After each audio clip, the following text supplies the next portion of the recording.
Right now in Maine, protests after a deadly shooting involving an ICE agent. The shooting happened Monday morning when an ICE officer shot and killed a 26-year-old man from Colombia after the man tried to flee in a car, creating a public safety threat. Maine Senator Angus King says the officer believed the vehicle was being used as a weapon. We're looking into this situation this morning. Thanks for being here with us today. I'm Vanessa Broussard. We have Jim Paff with the Conservative Caucus with us today. Jim, good to have you on. Here we go again. Protests after an ICE involved shooting, this time in Maine. Authorities say the driver was not complying, tried to drive off, and that's when shots rang out not long after protest.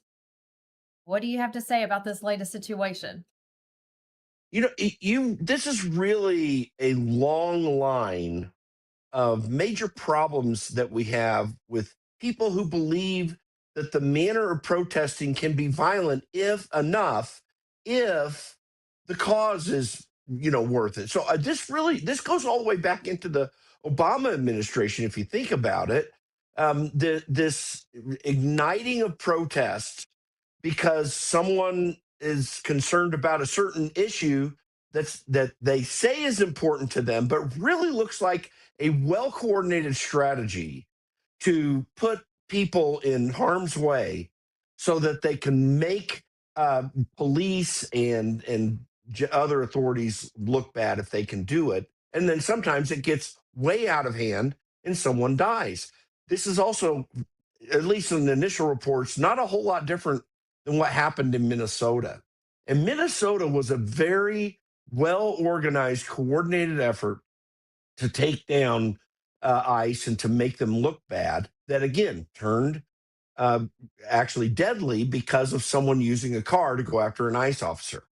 Uh, and never underestimate the fact that with the whole Graham Plattner situation in Maine, that these protests, I'm not saying the death itself, but these protests absolutely are designed to try to maintain some advantage after a major disruption in that whole campaign for Democrats. These are well funded efforts to go against something that Donald Trump and any president is duty bound to undertake, which is to deal with illegal immigration, to remove illegals from the country. The law is very clear about it. And from day one, Donald Trump has followed the book on this.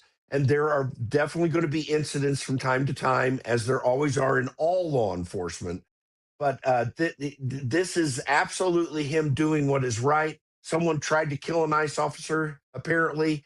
He defended himself, and something tragic happened. And they're just going to twist it again, just like they did in Minnesota, if they can, to gain political advantage. And that is the most obscene part of this whole process. You're right. And then look at what happened in New Jersey when they were outside the detention center protesting for weeks on end and getting into it with these ICE officers because they believe that the living conditions on the inside weren't, spa like for these detainees. They want them to be, held in a five-star resort instead of in a detention center until they are taken out of this country. And so they protest, but you know what was so amazing to me? And I use the word amazing because I was just baffled by it, that these protesters got out there within minutes, hundreds of them, thousands of them. They were out there in no time. Where did these people come from so quickly? How did they get there? Do they not have jobs? Do they not have lives, Jim? Like, are they just sitting around waiting for something to happen? They're mad, they're angry, they just want to go protest. These protesters even tried to break into the office of Republican Senator Susan Collins. They were trying very hard to get inside. Where did they come from so quickly? There are paid protesters in these crowds. I'm not going to say that everyone is, and obviously we don't have an accurate count, but there we have seen a high level of coordination in protests related to incidents like this. I remember my friend Nick Sorter was recently in and around the New Jersey situation that took place, and there were large areas staging what really were tens of thousands of dollars of items getting ready to make these protests happen. Now, listen, when we historically have seen protests take place, whether it gets a little out of hand or whether it's just a natural, I'm holding up signs or we're standing around uh, as a group saying something, historically in this country, we never had the kind of coordination of those events that take place right now. And every once in a while, but not very often. And usually the event itself is something that we had known about for some period of time, some political effort that's going to take place, some meeting of other people that someone wants to protest. There's always time to plan and coordinate over a long period of time. In my lifetime, I've never seen the kind of integrated, purposeful, well stocked, well funded efforts to protest like I've seen now. And there's one name amongst others to point out to here, and that's a guy named Neville Roy Singham, who lives in China, who is an American citizen and a billionaire. He's a billionaire in part because of the business he does with the Communist Party in China.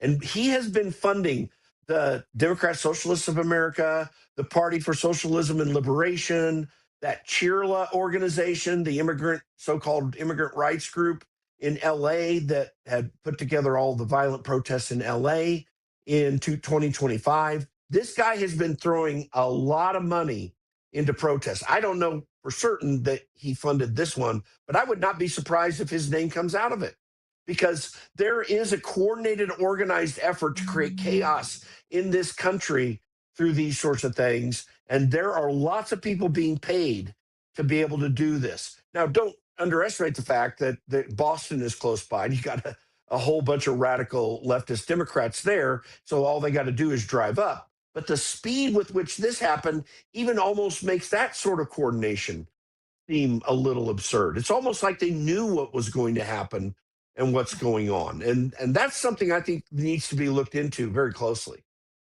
Absolutely. And just this week we covered last week we covered little Callie Toller. She's the 6-year-old girl from North Carolina who was killed on July 3rd by an illegal. As you remember, this illegal was driving, failed to stop at a stop sign, and he rammed into Callie's family car. That's him on your screen.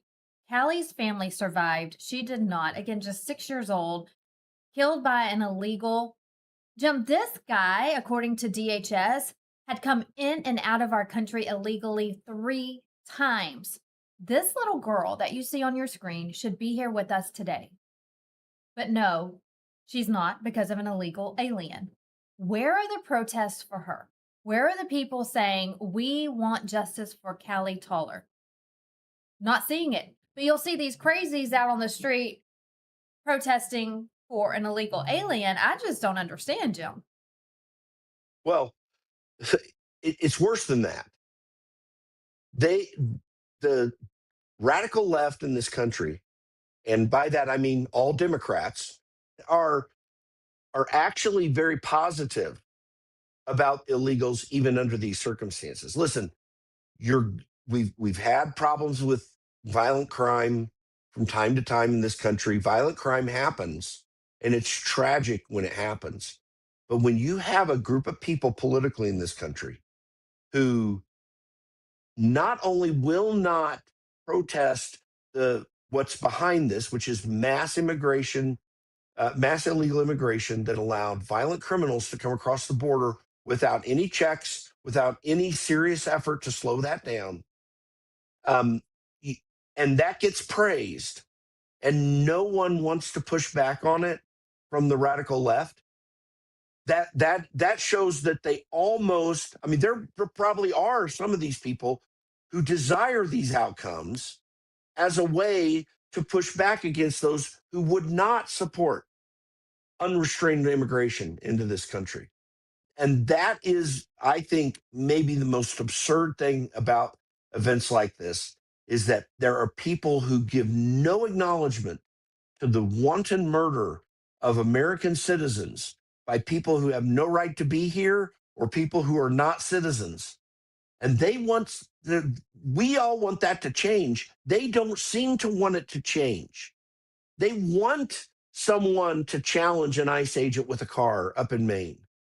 And even if they'll consider them a martyr, which we really did see with many people in the radical left in this country after what happened in Minnesota. Just watch it. You're going to see something very similar here. Those people are going to be called martyrs when what they were attempting to do was to either harm or even murder an ICE agent.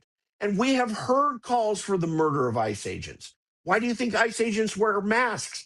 Because there are people coordinated, probably funded by Roy Neville Singham, who are sitting around, or Neville Roy Singham, who are sitting around trying to find out who these people are so that they can be tracked down and harmed or killed. We see it with our Supreme Court justices.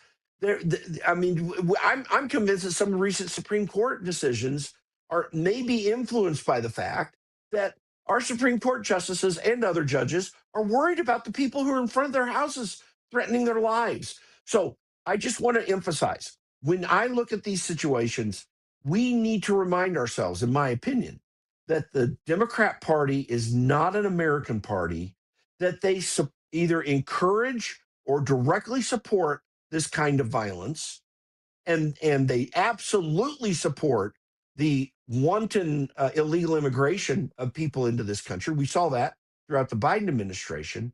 And they are a violent party because they do not push back against violence. Democrat politicians and Democrat political leaders should be organizing protests against stuff like this, just like you were talking about. It should be both sides of the aisle, because we need to get rid of this scourge from our country. And Democrats, to a one, seem like totally calloused against this, unwilling to do anything, either through legislation or through direct political action to stop it. We actually have proof of that, Jim, because we did see this, like you've mentioned. We saw this in Minnesota. We're seeing it in Maine now. Same similar situation where a vehicle was involved. I want to bring up a press conference from Democratic Representative Sylvia Garcia. This was recently, this was before what happened in Maine, but I want everyone to hear her take on when an ICE officer confronts someone in a vehicle and that vehicle drives away. Watch what she has to say. Well, I think my message is the same message that I gave to the director, that this is a grieving family. It could happen to any of us, especially if we have I'm Weta. They may not stop me, but they probably might stop some of my friends. This is about making sure that civil rights are protected, human rights are protected, constitutional rights are protected in this country, because it is today here in our country, our city. But it could be any other city.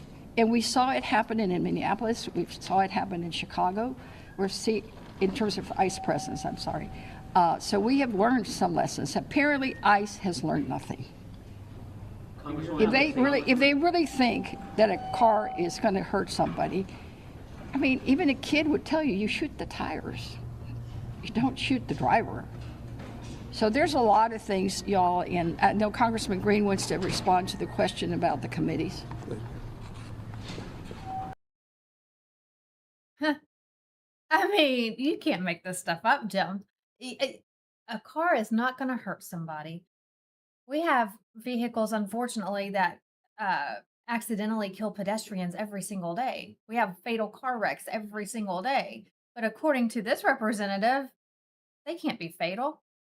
And if the driver is a threat to the public or the officer, don't shoot him in self-defense. Shoot the tires. Well, that's not going to defend you if the person has a gun or a knife or any type of weapon. What is she even talking about? This is the mindset of the Democratic Party. And it's mind-boggling. That woman is one of the stupidest people that I've ever heard in my life. And shooting a tire Yeah. will not stop a car from moving forward. You can still make it roll forward and cause harm. Any police officer knows this as a fundamental basic thing. You've heard me say, Vanessa, in the past, that it scares me, the people we elect to Congress. We elect idiots like this woman. And I'm going to use the pejorative here because that is clearly one of the stupidest statements that I've ever heard in my life after such a tragedy. She has no clue what she is talking about. I mean, I'll sit back and tell you, listen, we need to still consider what happened in this incident because maybe something very wrong did happen, but it's not highly likely because of the fact, and me to make that concession is just because I don't know precisely what happened. But what I do know that is going on that this woman is entirely ignorant of, or if she knows it, is now evil, is that there is an organized effort to create violence in this country, not against the violent criminals that Joe Biden allowed to come into this country, but against normal Americans who would like to have their regular life back. They would like to have safe streets again that are not harmed by criminal illegals or by Democrat policies that remove police presence or change how police can act to try to protect American citizens.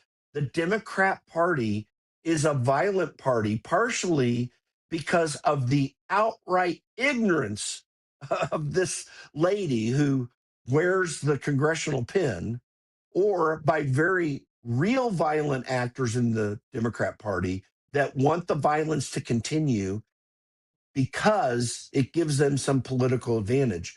And that latter group of people, we need to admit very clearly, we're operating not only in Minneapolis, but in Maine recently.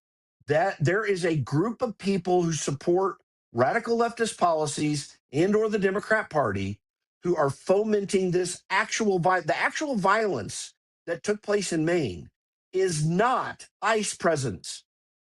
Now, it is unfortunate and sad that this shooting happened, but that's not the violence taking place in Maine.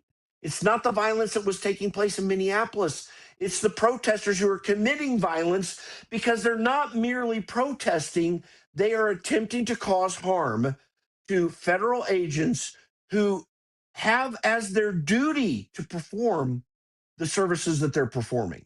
That's the violence that's taking place in this country.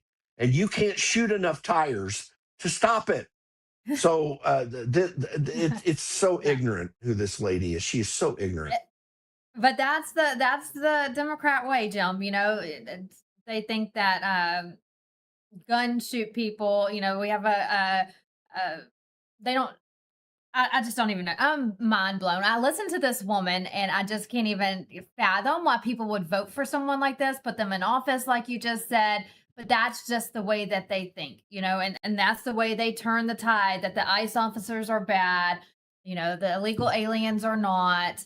You shoot the tires, you don't go after the suspect who is causing a threat to the officers or the community. Welcome them with open arms, and they're just going to continue on. But at the minute, Jim, that I saw that this was going on in Maine, I thought, here we go again, round two. This is Minneapolis 2.0. And sure enough, like we mentioned earlier, it was within seconds, which is surprising to me, I have to admit, because usually it takes some time for the protesters to get there.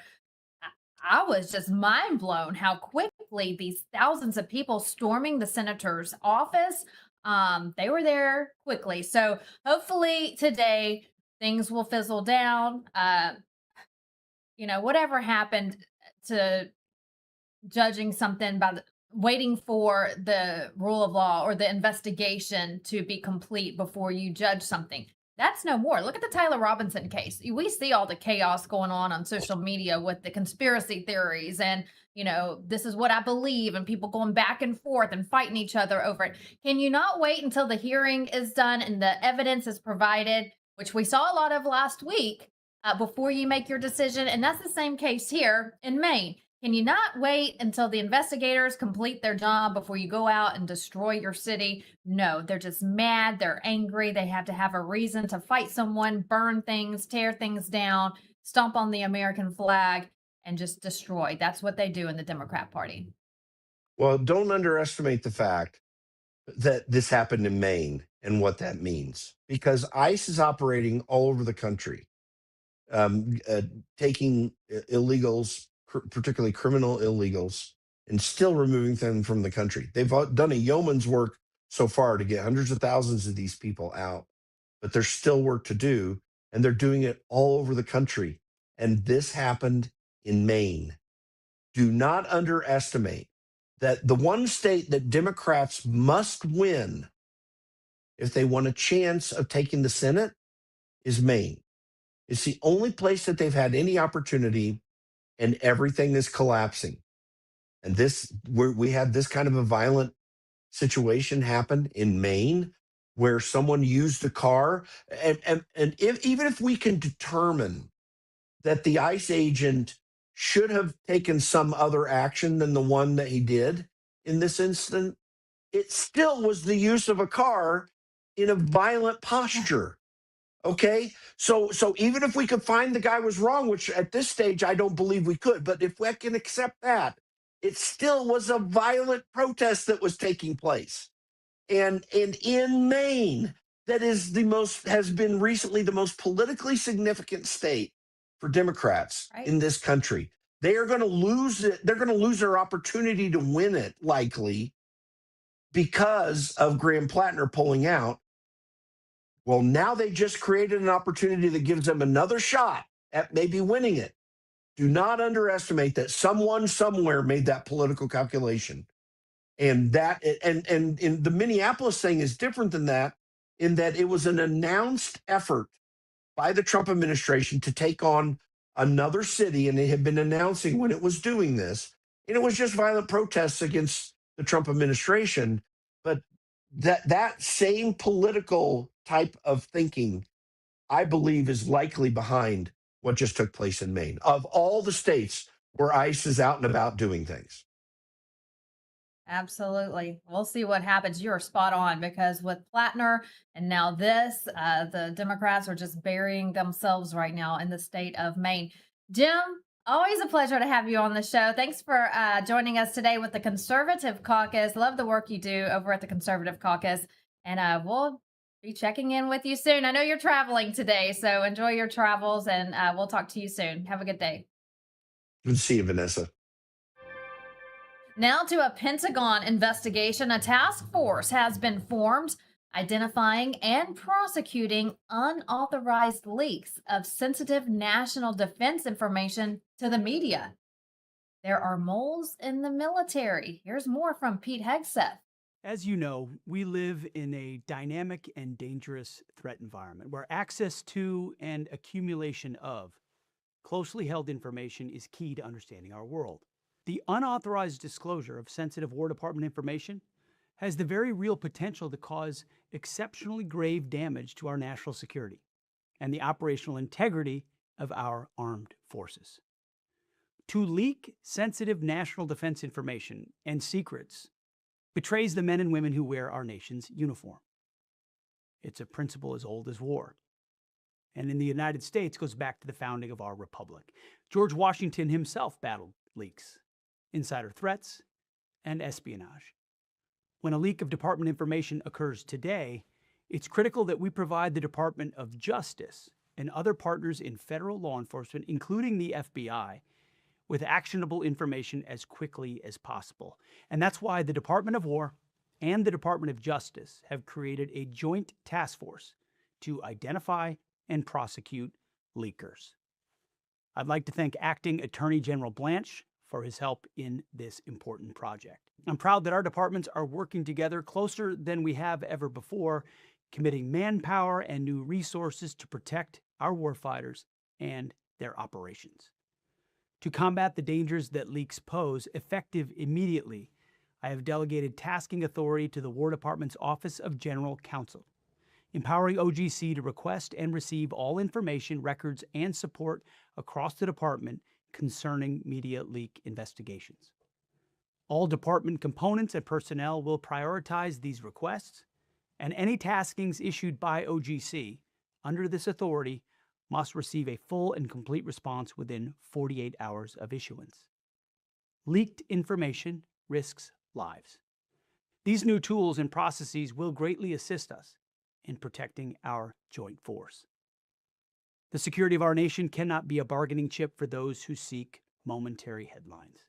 Access to confidential and secret information is a sacred trust, and those who betray that trust will be met with the full force of the law. Again, I want to thank Acting Attorney General Blanche and our federal law enforcement partners for working with us on these investigations to protect and safeguard America's national security. Hegseth makes it clear today that leaking sensitive military information will not be treated as politics or business as usual. It will be treated as a potential national security matter. Senator Lindsey Graham's sister will be sworn in today to finish his term. A deeply personal moment. We'll have more on that coming up.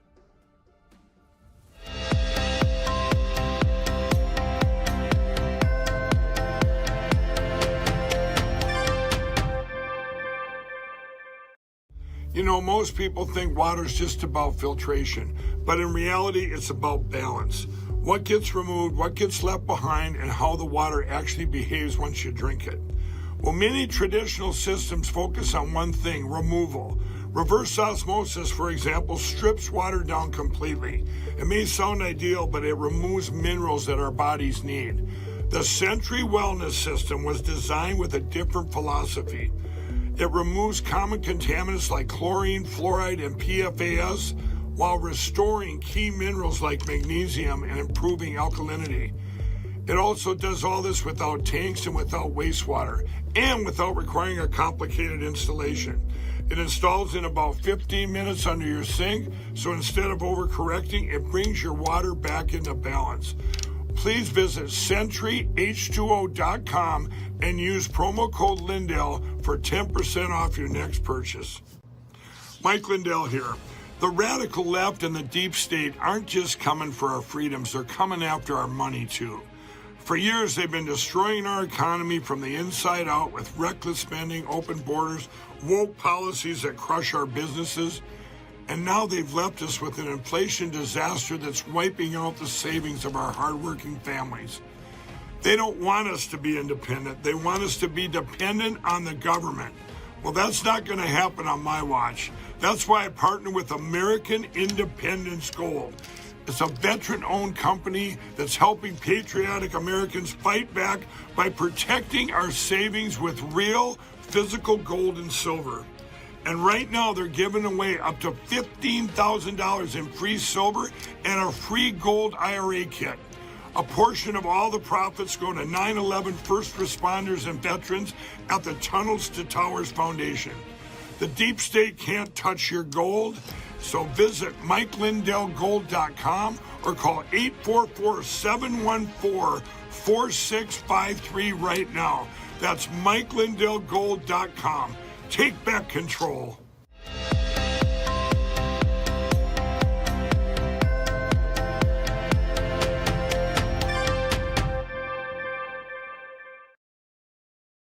Welcome back to My Morning. South Carolina Governor Henry McMaster has appointed the late Lindsey Graham's sister, Darlene, to temporarily fill the vacant Senate seat. Kevin Jackson with the Kevin Jackson Network joining us this morning to discuss this and other trending topics. Kevin, good to see you again. Let's start right there. Thank you. Lindsey took care of his little sister after their parents passed at a young age.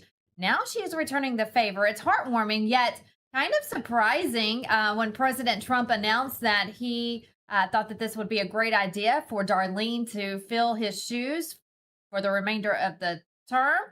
Something we've never really seen before. What are your thoughts?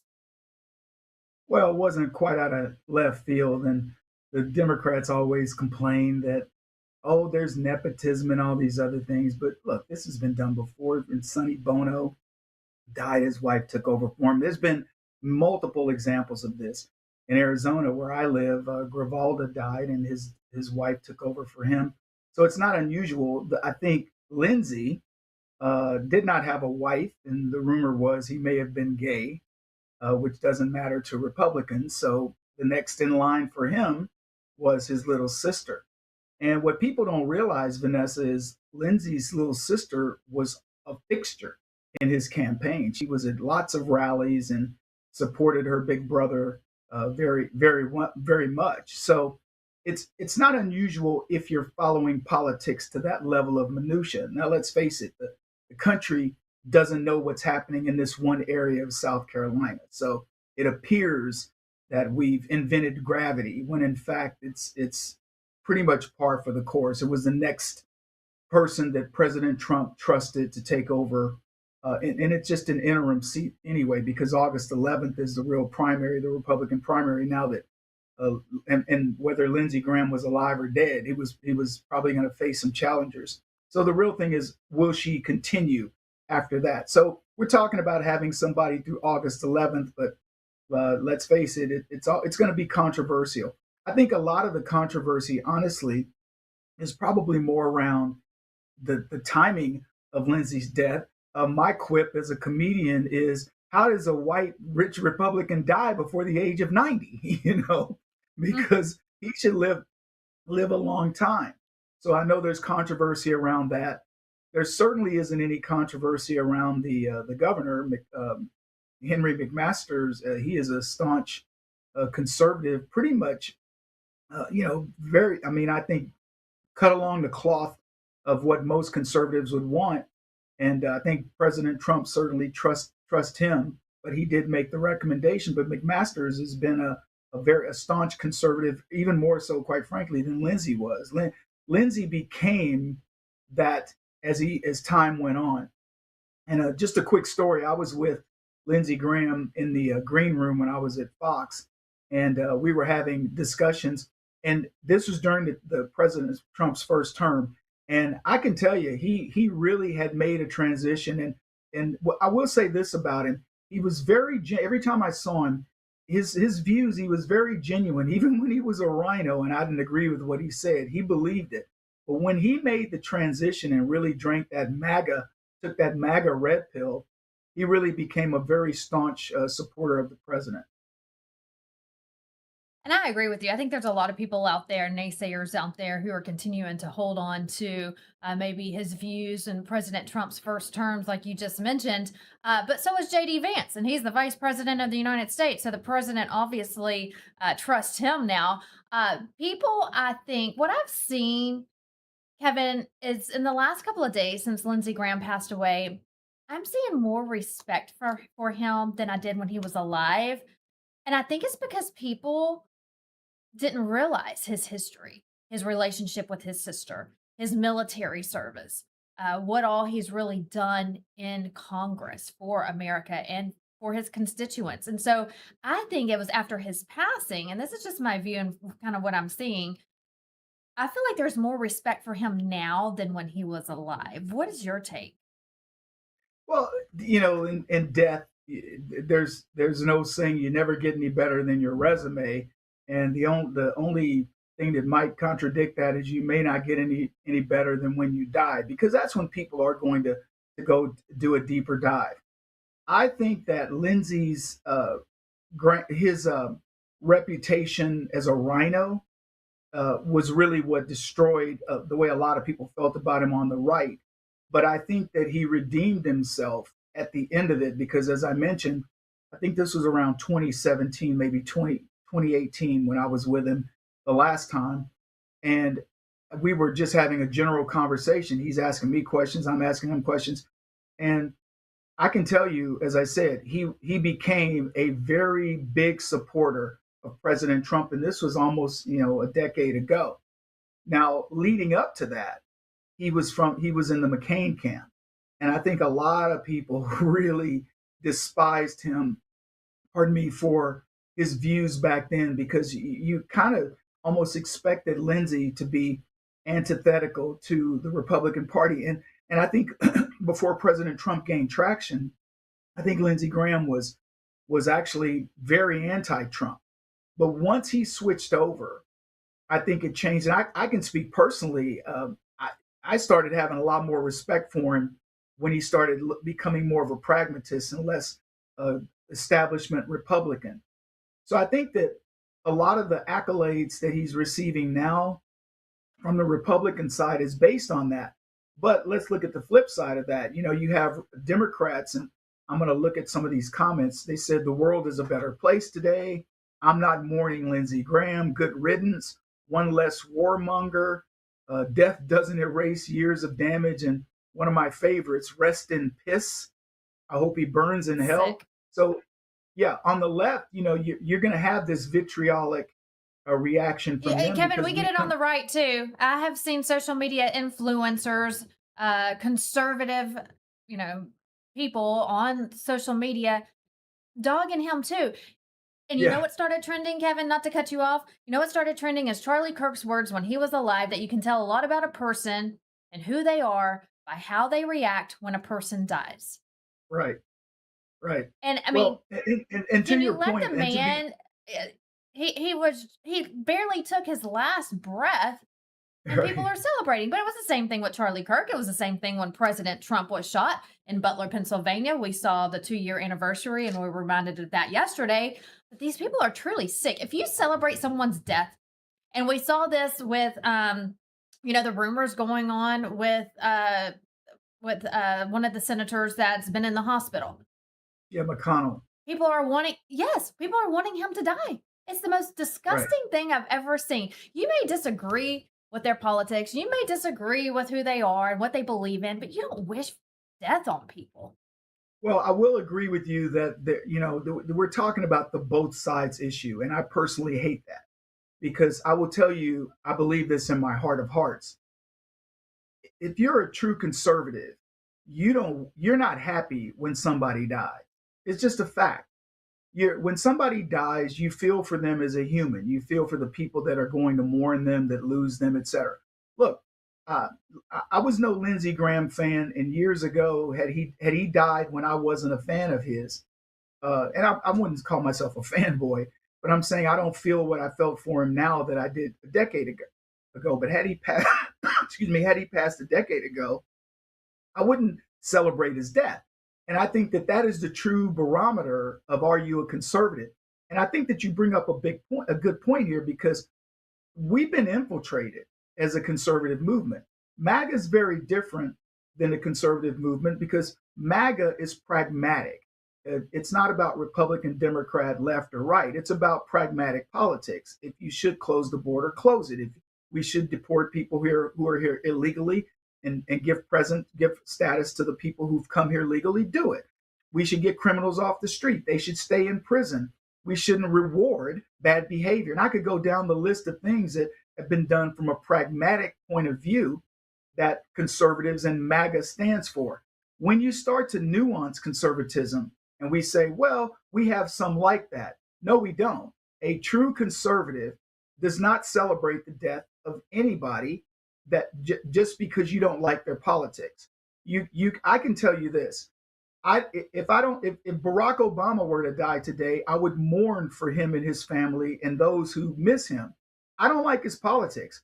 I never will, but I would never wish his death on us. No.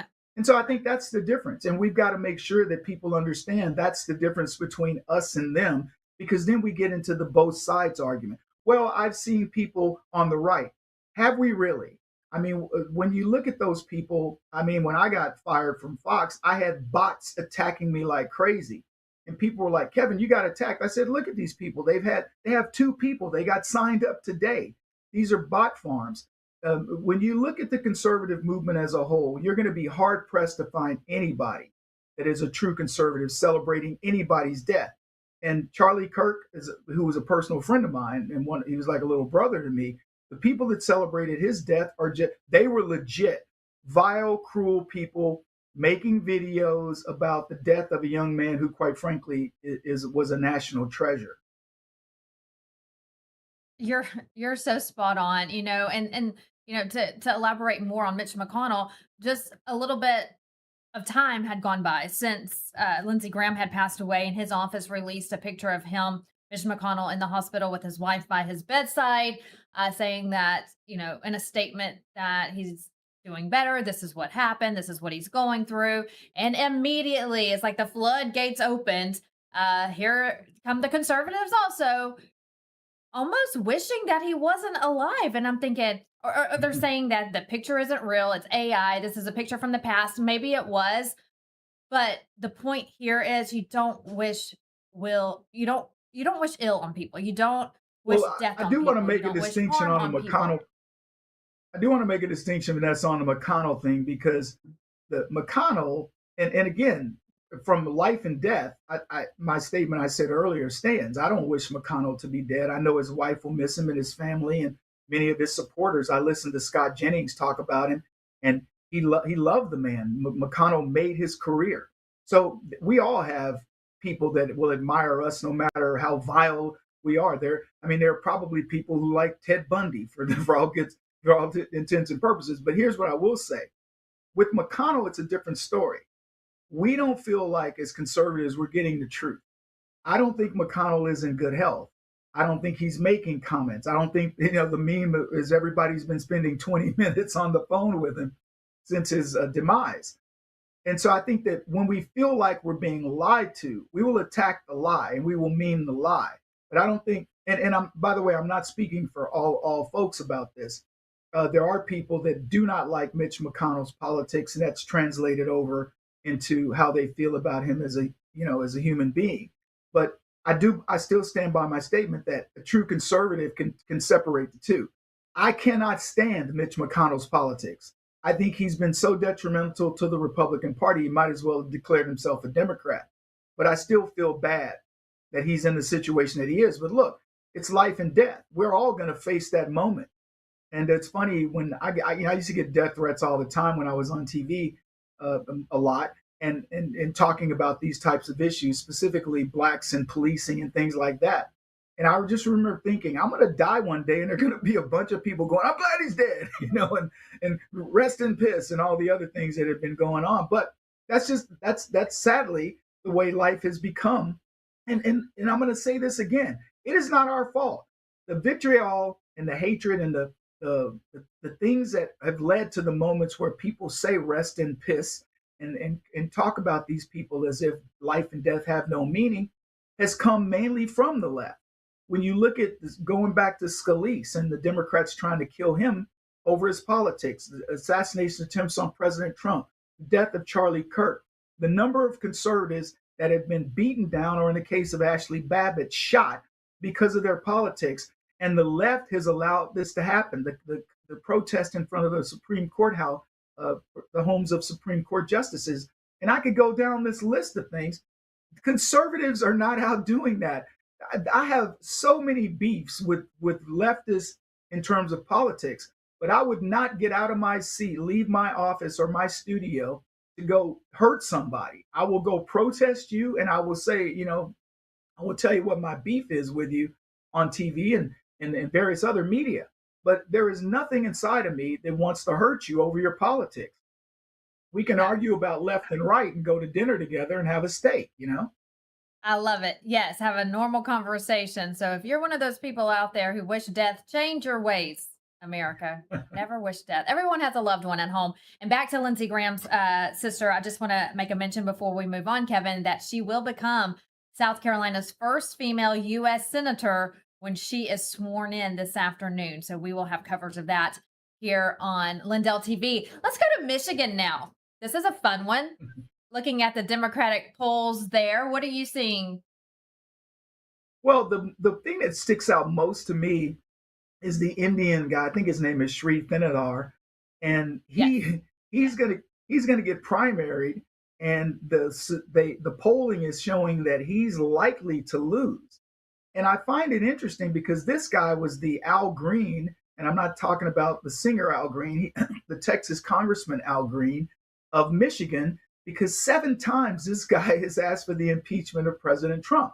So he's a poster child for the Democrats who hate, President Trump and want to see anything that thwarts his agenda. And yet this guy's getting primaried and he's probably going to lose. So who's he going to lose to? I haven't looked at the different candidates, but it's probably one of the so-called Democratic Socialists of America.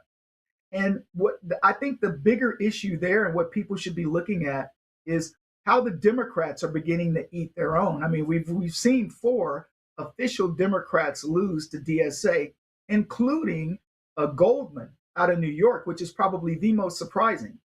And I think what I find most interesting, Vanessa, is that while the Democrats claim that there's this big rift between MAGA and what have you, it's almost metaphorical that McConnell is dying, aka the Republican establishment, while the Democrats are giving birth to these crazy candidates like Chevalier, who defeated Goldman, and others who are defeating like the person who lost in Colorado.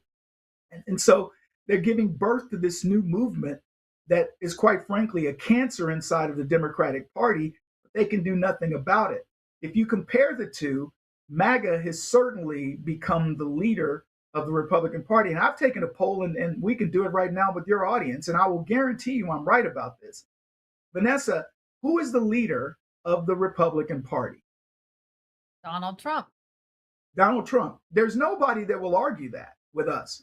Now, I'll ask you the same question. Except for the Democrats, who's the leader of the Democratic Party? Oh, you have some names. Exactly. You have AOC, Gavin Newsom. I mean, Cory Booker. Where do you go? I mean, there's just a lot of Okay. What about bad Hakeem names. Jeffries? What about Hakeem here's Jeffries, Hakeem yes. Jeffries, who is the Democrat minority, the House minority leader, and he didn't even come up in your conversation. You didn't mention Pelosi because she's out. You didn't mention Schumer. You mentioned AOC, who's a second term congresswoman who's an absolute nutcase. I mean, that is the status of the Democratic Party.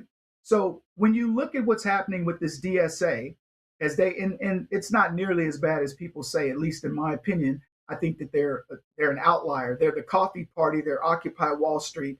They've gained some traction in some critical areas, but it'll go away very soon.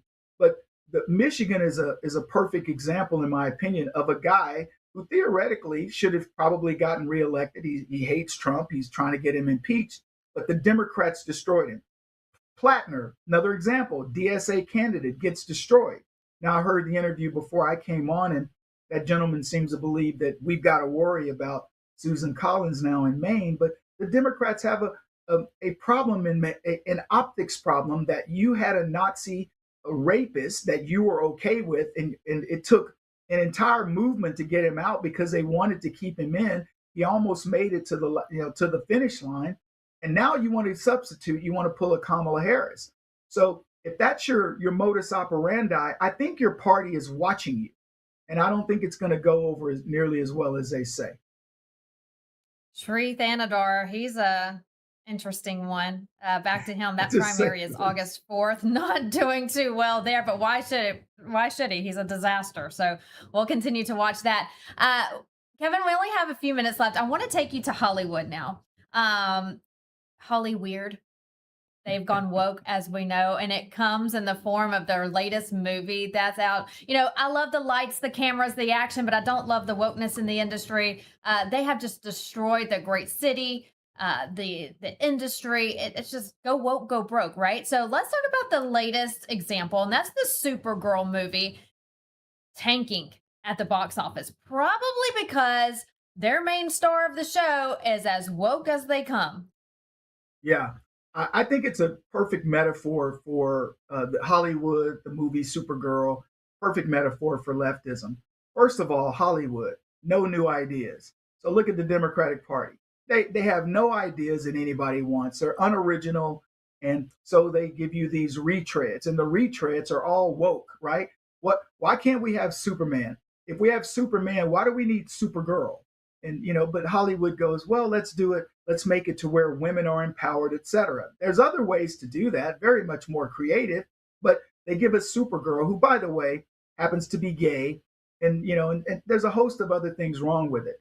So there's that. And then she brags that it's going to be a blockbuster. And I'm going, I don't even know this girl's name, the key actor. I don't even know her name. Yeah. But she's going to. Never heard of her before. Yeah. Never heard of her. It's not like it's Meryl Streep playing Supergirl or somebody, but she's guaranteeing that the movie's going to be a big hit, and it's lost. They're projecting the loss will be $240 million. And again, look at the Democrats. Who would do a remake of a film, Supergirl, that, quite frankly, it's like, how about we do this? How about we see how many people are going to go to the WNBA, playoff in next year. It's the NBA versus the WNBA. When you think of Superman versus Supergirl, I don't know how many more Supermans we have to make, but it's going to be a flop too. But who would put $200+ million into a remake of Supergirl? That whoever did that needs to be fired. But Hollywood has reveled in so much money just flowing its way that it makes stupid decisions. Again, another parallel to the Democratic Party, USAID, the NGOs, Act Blue, funneling money into their campaigns. And this is part of their problem is they got used to being fat, dumb, and happy. And that's why a lot of them got caught off guard. AOC beat an incumbent Democrat because he was fat, dumb, and happy. He figured it was the status quo, and she sneaked in and won. Same thing with Chevalier against Goldman. Sneaked in and won because all the Democrats think it's status quo. So that's the parallel with Hollywood and this flop, another flop, because again, no originality, no ideas. All they want to do is retread things that, quite frankly, we're tired of. You're going to have to wait another 50 years before you decide you're going to bring Superman or Supergirl or whoever of the Marvel series that we see. They make flops. They keep relying on cliches, and they think that the public is going to go for it. We have stopped going for it, and I think it's the best metaphor that the Democrats should take heed on. That one, you're not going to be able to have unlimited money to go retread these things. You're going to have to come up with original ideas, and two, those ideas better be something that attracts people to your product. And the Democrats have neither of those. You're absolutely right. Well, they're also brainwashing our kids, and she's on the red carpet. This actress is on the red carpet constantly saying the Supergirl in the movie is bisexual. She likes men. She likes women. That's her interviews. What mother or father would want to take their kid to see this woman? Not me. So Supergirl may Here's be the able thing. to fly, Kevin, but this, go ahead. Well, I was going to say, here's the thing. What does it matter? I mean, at the end of the day, if it fit the storyline, I'll buy it. But when it's the thing that that Hollywood, and of course they're part of the things you sign now.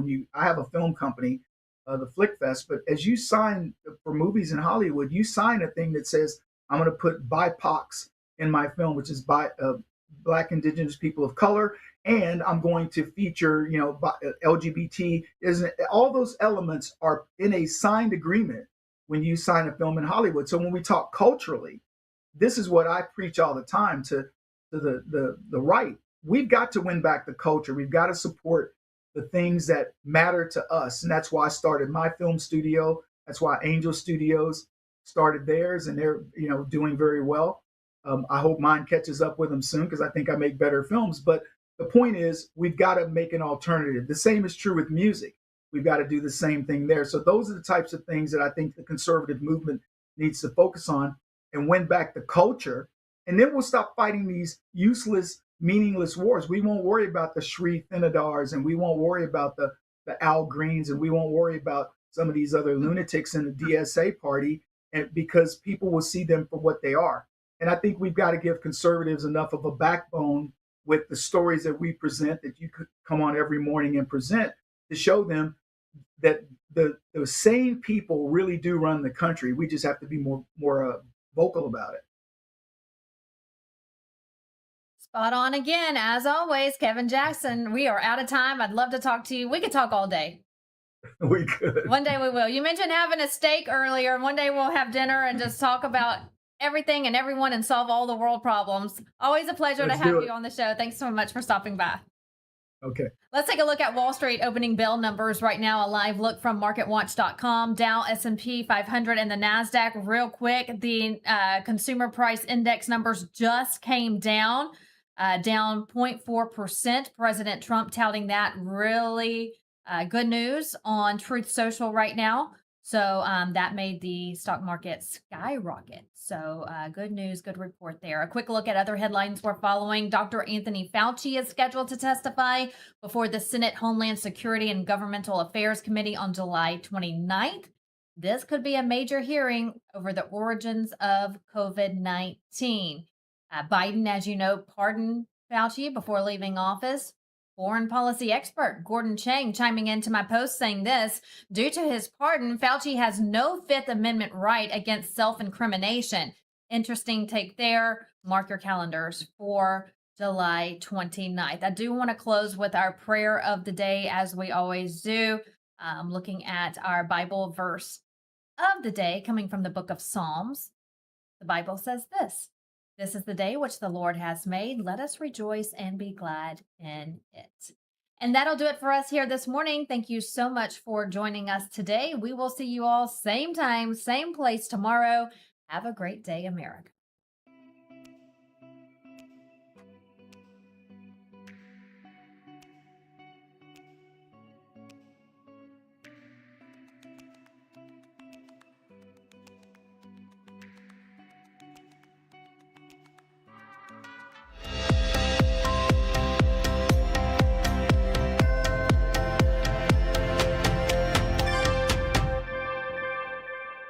Welcome to Vocal, the free speech social app that gives you a platform to amplify your voice, speak freely, connect boldly, and be part of a growing movement for truth, faith, and freedom. Want to know what's happening right now? The Now Playing feature shows you exactly who's live and what's streaming in real time. Check out the show's feed, a non-stop lineup including LINDELLTV News 24/7, shows and on-demand programming all in one place. Connect with your favorite host and never miss a show. Explore the featured page for quick access to LINDELLTV's top shows. Follow your favorites and watch their newest content flow right into your feed. And when they go live on Vocal, you can join the live chat and be part of the action. Ask questions, share your thoughts, even help shape future shows. Stay informed on issues around securing our elections by following your state's Cause of America account. Join a group and connect on a deeper level, from faith and freedom to the future of our nation. Go to vocal.com or download the app today and be a part of the mission to save our country. It's finally here, our second annual mega sale. This sale only comes around once a year, so take advantage of the best offers ever while you can. For example, save 50% on our Giza Dream bed sheets, as low as $29.98. And for the first time ever on TV, My Pillow mattresses and My Pillow mattress toppers, as low as $99.98. And you save 50% on our Lux Pure 6-piece towel sets, regular $69.98. Now only $39.98. And our best-selling standard My Pillows, regular $49.98, on sale for $17.98. Wait on it, mega sale, only $14.98. So go to mypillow.com or call the number on your screen. Use this promo code to take advantage of our second annual mega sale. But wait, there's more. To make the mega sale even more special, when you order right now, your order's going to ship absolutely free.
When you read one news source, you get one side.